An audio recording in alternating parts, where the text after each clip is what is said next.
Bismillahirrahmanirrahim. Assalamualaikum warahmatullahi wabarakatuh. Pertama-tama saya ucapkan terima kasih kepada Bapak Profesor Dr. Haji Heris Hendriana MPD selaku Rektor IKIP Siliwangi. Yang kedua, kepada Ibu Profesor Dr. Lis Etirohaiti MPD selaku Wakil Rektor IKIP Siliwangi. Yang ketiga, kepada yang terhormat Bapak Dr. Nandang Rukanda MPD selaku Ketua Program Studi Magister Pendidikan Masyarakat yang dengan penuh perhatian telah memberikan pengarahan dan bimbingan dalam penyusunan tesis ini sehingga tesis ini bisa selesai. Kemudian kepada yang terhormat Ibu Profesor Dr. Hajah Arifah Arianto MPD selaku pembimbing 1 yang telah banyak memberikan bimbingan dan dorongan dari awal sampai akhir dalam penulisan tesis ini sehingga tesis ini bisa selesai. Kemudian yang berikutnya kepada Bapak Dr. Insinyur Agus Hasbinur MMPD selaku pembimbing 2 yang juga telah banyak memberikan dorongan dan bimbingan dalam penulisan tesis ini dari awal sampai akhir. Juga tidak lupa kepada seluruh staf dan dosen pendidikan masyarakat S2 IKIP Siliwangi yang telah membantu penulis dalam penulisan tesis ini. Perkenalkan, saya Amir Rahmawati, mahasiswa S2 Pendidikan Masyarakat IKIP Siliwangi. Izinkan saya untuk memaparkan hasil penelitian saya yang berjudul Pengembangan Model Stimulasi Perkembangan Sosial Emosional Anak Usia Dini melalui Permainan Tradisional. Yang pertama adalah latar belakang masalah. Ada beberapa latar belakang yang melatar belakangi dilakukannya penelitian ini. Yang pertama adalah seperti yang kita ketahui semua bahwa masa usia dini merupakan masa keemasan atau golden period sekaligus merupakan critical period yang akan menentukan perkembangan anak selanjutnya, sehingga seluruh aspek perkembangan anak perlu distimulasi seoptimal mungkin. Kemudian yang kedua adalah adanya Peraturan Menteri Pendidikan dan Kebudayaan Nomor 137 dan Nomor 146 Tahun 2014 tentang Standar Nasional PAUD dan Kurikulum PAUD, di mana di dalam Permendikbud tersebut dijelaskan tentang lingkup perkembangan anak usia dini, yang salah satunya adalah tentang perkembangan sosial emosional. Kemudian latar belakang yang ketiga adalah perkembangan sosial emosional anak dapat mempengaruhi kehidupan anak secara individu maupun kelompok. Kemudian yang keempat, permainan tradisional dapat mengembangkan berbagai aspek perkembangan anak, namun belum dioptimalkan penggunaannya dalam pembelajaran anak usia dini. Kemudian yang terakhir, permainan tradisional kini hampir punah dan nyaris tidak dikenal lagi oleh masyarakat saat ini. Kemudian yang berikutnya adalah rumusan masalah.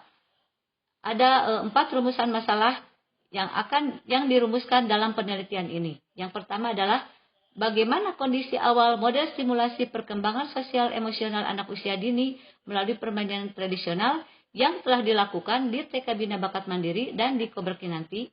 Kemudian yang kedua, bagaimana pengembangan model stimulasi perkembangan sosial emosional anak usia dini melalui permainan tradisional di TK Bina Bakat Mandiri dan di Koberkinanti. Kemudian yang ketiga, bagaimana kondisi akhir yang dicapai setelah dilakukan pengembangan model stimulasi perkembangan sosial emosional anak usia dini melalui permainan tradisional di TK Bina Bakat Mandiri dan di Koberkinanti. Kemudian yang keempat, permasalahan apa saja yang ditemukan dalam pengembangan model stimulasi perkembangan sosial emosional anak usia dini melalui permainan tradisional di TK Bina Bakat Mandiri dan di Koberkinanti, serta bagaimana solusinya. Kemudian, tujuan dari penelitian. Ada 2 tujuan dari penelitian ini. Yang pertama adalah tujuan umum. Yang menjadi tujuan umum dari penelitian adalah untuk memperoleh data dan informasi mengenai pengembangan model stimulasi perkembangan sosial emosional anak usia dini melalui permainan tradisional yang dilakukan di TK Bina Bakat Mandiri dan di Koberkinanti. Yang kedua adalah tujuan khusus. Tujuan khusus yang pertama adalah mengidentifikasi data dan informasi mengenai kondisi awal model stimulasi perkembangan sosial emosional anak usia dini melalui permainan tradisional yang telah dilakukan di TK Bina Bakat Mandiri dan di Koberkinanti. Kemudian tujuan khusus yang kedua adalah mendeskripsikan data dan informasi mengenai pengembangan model stimulasi perkembangan sosial emosional anak usia dini melalui permainan tradisional di TK Bina Bakat Mandiri dan di Kober Kinanti. Kemudian, tujuan khusus yang ketiga, mendeskripsikan data dan informasi mengenai kondisi akhir perkembangan sosial emosional anak usia dini setelah dilakukan pengembangan model simulasi melalui permainan tradisional di TK Bina Bakat Mandiri dan di Kober Kinanti. Kemudian yang keempat adalah mendeskripsikan data dan informasi mengenai permasalahan yang dihadapi dalam pengembangan model stimulasi perkembangan sosial emosional anak usia dini melalui permainan tradisional di TK Bina Bakat Mandiri dan di Kober Kinanti, serta solusi yang dilakukan. Kemudian, apa saja manfaat dari penelitian ini? Ada banyak manfaat yang bisa kita ambil atau yang dapat kita lakukan dari hasil penelitian ini. Yang pertama, manfaatnya adalah untuk memberikan masukan bagi para pemangku kebijakan dalam menyusun kurikulum dan bahan ajar untuk PAUD. Kemudian yang kedua, memperkaya wawasan konsep stimulasi perkembangan sosial emosional anak usia dini melalui penggunaan permainan tradisional. Kemudian yang ketiga, sebagai referensi bagi pendidik dan orang tua anak usia dini dalam menstimulasi perkembangan sosial emosional anak usia dini melalui permainan tradisional. Kemudian yang keempat, menjadi bahan pengayaan dalam penggunaan metode pembelajaran PAUD dengan menggunakan potensi lokal. Kemudian yang berikutnya, dapat menstimulasi perkembangan sosial emosional anak usia dini, terutama untuk perkembangan kepercayaan diri, sikap gigih, dan menaati aturan dalam permainan. Kemudian yang berikutnya, memberikan ruang dan kesempatan bermain yang menyenangkan bagi anak usia dini. Kemudian yang berikutnya, sebagai media pengenalan lingkungan dan budaya daerah. Dan yang terakhir manfaatnya adalah sebagai salah satu wahana untuk mengenalkan permainan tradisional kepada generasi muda sebagai upaya pelestarian budaya lokal yang nyaris punah. Kemudian metode penelitian. Metode penelitian apa saja yang digunakan dalam penelitian ini? Yaitu ada dua metode. Yang pertama, pendekatan penelitian. Pendekatan penelitian yang digunakan adalah pendekatan kualitatif deskriptif. Kemudian metode penelitiannya menggunakan metode research and development atau R&D. Dalam penelitian ini, peneliti menggunakan beberapa instrumen penelitian. Yang pertama yang berupa pedoman wawancara, yang kedua menggunakan lembar observasi, dan yang ketiga menggunakan dokumentasi. Untuk pedoman wawancara ini digunakan dengan tujuan untuk menggali data secara langsung dari sumber data secara lebih mendalam. Kemudian lembar observasi digunakan untuk melihat kondisi nyata keadaan di lokasi penelitian secara aktual dan faktual. Kemudian yang ketiga adalah studi dokumentasi digunakan untuk melihat bukti-bukti dokumen yang mendukung terhadap hasil wawancara maupun hasil observasi, sehingga diperoleh data yang lebih valid dan lebih mendalam. Kemudian, subjek dan lokasi penelitian yang menjadi subjek dari penelitian ini terdiri dari 6 orang pendidik, 2 orang tenaga kependidikan, dan 23 orang peserta didik. Yang kemudian lokasi penelitian dilakukan di TK Bina Bakat Mandiri Lembang dan di Kober Kinanti Lembang juga. Kemudian dari penelitian ini, peneliti membuat produk yang digunakan oleh sasaran uji coba, dalam hal ini adalah pendidik dan tenaga kependidikan. Adapun produk yang dibuat terdiri dari model stimulasi itu sendiri, kemudian yang keduanya adalah RPP atau Rencana Pelaksanaan Pembelajaran Harian, kemudian yang ketiganya panduan permainan yang berisi tentang 4 ragam permainan tradisional, yaitu terdiri dari permainan sondah atau engklek, kemudian permainan ucing bancak, yang ketiga permainan bebentengan, dan yang keempat permainan hayam jeung careuh. Kemudian produk yang keempat adalah panduan penilaian perkembangan anak. Kemudian dari sisi panduan permainan, ada beberapa kelebihan dari model pembelajaran atau model permainan tradisional yang sudah dilakukan selama ini. Yang pertama, panduan dibuat lebih mudah dipahami dan diterapkan karena dilengkapi dengan petunjuk penggunaan dan langkah-langkah permainan. Kemudian, panduan dilengkapi dengan gambar permainan Kemudian panduan dilengkapi dengan panduan penilaian anak sesuai dengan aspek perkembangan yang ingin distimulasi. Kemudian yang berikutnya, anak dapat lebih mengenal permainan tradisional yang ada di daerahnya. Kemudian yang berikutnya, permainan yang diberikan adalah permainan yang dilakukan secara berkelompok dan dilakukan di luar ruangan, sehingga memungkinkan anak untuk dapat bersosialisasi dengan teman sebaya, serta dapat mengenal lingkungan sekitarnya dengan lebih luas. Kemudian yang berikutnya, dapat mengurangi ketergantungan anak terhadap alat permainan yang kurang sosialitatif seperti halnya gadget. Kemudian dilihat dari sisi panduan penilaian. Panduan penilaian ini memudahkan pendidik untuk menilai perkembangan sosial emosional anak karena dilengkapi dengan rubrik penilaian. Kemudian penilaian dilakukan secara sistematis mulai dari penilaian sebelum, pada saat, dan setelah permainan. Sehingga dapat terukur seberapa banyak perubahan atau perkembangan yang dicapai anak. Nah, adapun dari hasil penelitian ini adalah bisa digambarkan dalam tabel ini, bahwa dimulai dari kondisi awal, kemudian dilakukan pengembangan, dan akan dihasilkan kondisi baru atau kondisi akhir.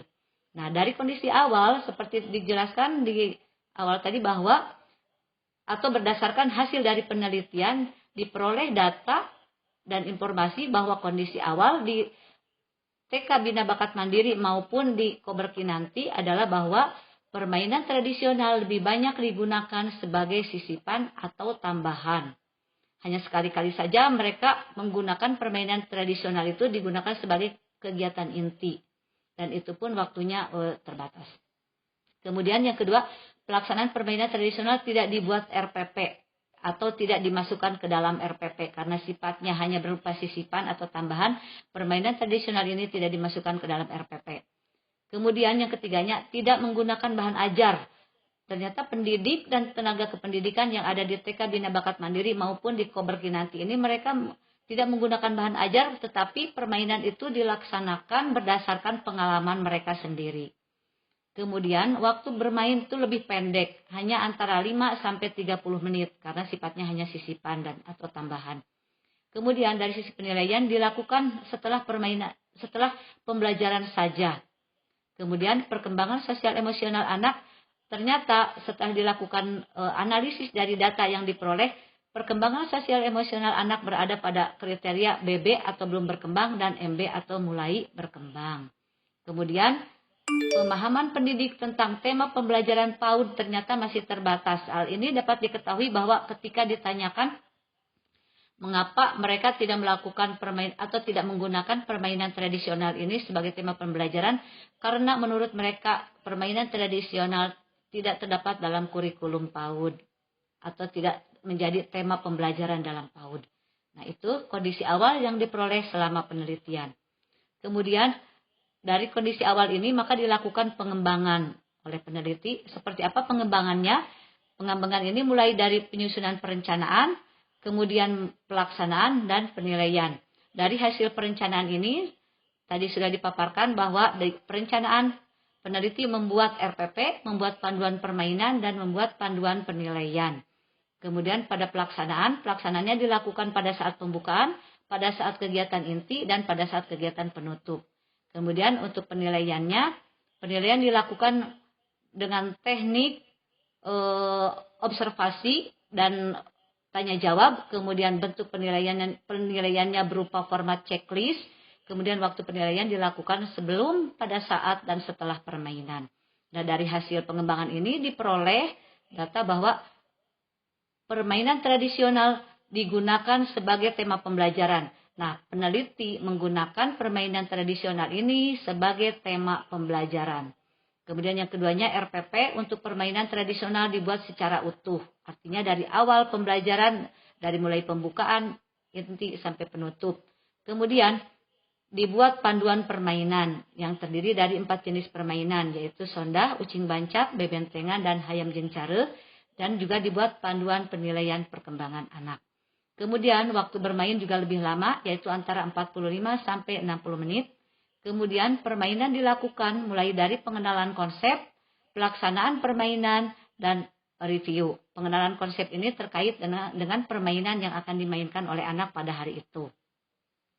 Kemudian penilaian dilakukan sebelum, pada saat, dan setelah pembelajaran dengan menggunakan lembar observasi dan tanya jawab, menggunakan format checklist dan juga catatan anekdot. Nah, dari hasil pengembangan ini maka dihasilkan kondisi baru atau kondisi akhir, yaitu yang berupa 1. Perkembangan sosial emosional anak berada pada kriteria MB, BSH, dan BSB. Nah, ini diperoleh setelah memperoleh data dan dianalisis. Data yang diperoleh itu ternyata bahwa perkembangan sosial emosional anak sudah mendapatkan atau memperoleh peningkatan atau mengalami peningkatan dari awal berada pada kriteria BB dan MB. Ternyata sudah dilakukan model pengembangan ini, perkembangan sosial emosional anak berada pada kriteria MB, BSH, dan BSB atau mulai berkembang sesuai harapan, dan berkembang sangat baik. Kemudian yang kedua, ternyata setelah dilakukan analisis statistik, diperoleh hasil bahwa terdapat pengaruh permainan tradisional terhadap perkembangan sosial emosional anak. Dalam hal ini yaitu menunjukkan percaya diri, sikap gigih, dan menaati aturan dalam permainan. Kemudian yang ketiganya adalah kondisi akhirnya bahwa pemahaman pendidik tentang tema pembelajaran PAUD semakin meningkat. Artinya yang di awalnya bahwa menganggap permainan tradisional itu tidak termasuk dalam tema pembelajaran PAUD, ternyata setelah dilakukan pengembangan ini dan dilakukan diskusi dengan peneliti, bahwa permainan tradisional bisa dijadikan sebagai tema pembelajaran. Jadi tema pembelajaran itu tidak hanya dibatasi oleh tema yang sudah ditentukan dari dalam kurikulum yang 8 tema, tetapi dari 8 itu bisa dikembangkan lagi menjadi tema baru atau subtema. Nah, seperti itu. Nah, dari hasil paparan tadi atau hasil penelitian yang sudah dilakukan oleh peneliti, maka dapat ditarik kesimpulan sebagai berikut. Yang pertama, bahwa pengembangan model stimulasi perkembangan sosial emosional anak usia dini melalui permainan tradisional ini ternyata dapat meningkatkan perkembangan kepercayaan diri, sikap gigih, dan taat terhadap aturan dalam permainan pada anak usia dini. Dan kedua, yang meningkatkan motivasi belajar atau bermain pada anak usia dini. Dan yang terakhir adalah dapat meningkatkan pemahaman pendidik terkait tema pembelajaran PAUD. Mungkin itu saja yang bisa saya paparkan. Terima kasih. Assalamualaikum warahmatullahi wabarakatuh.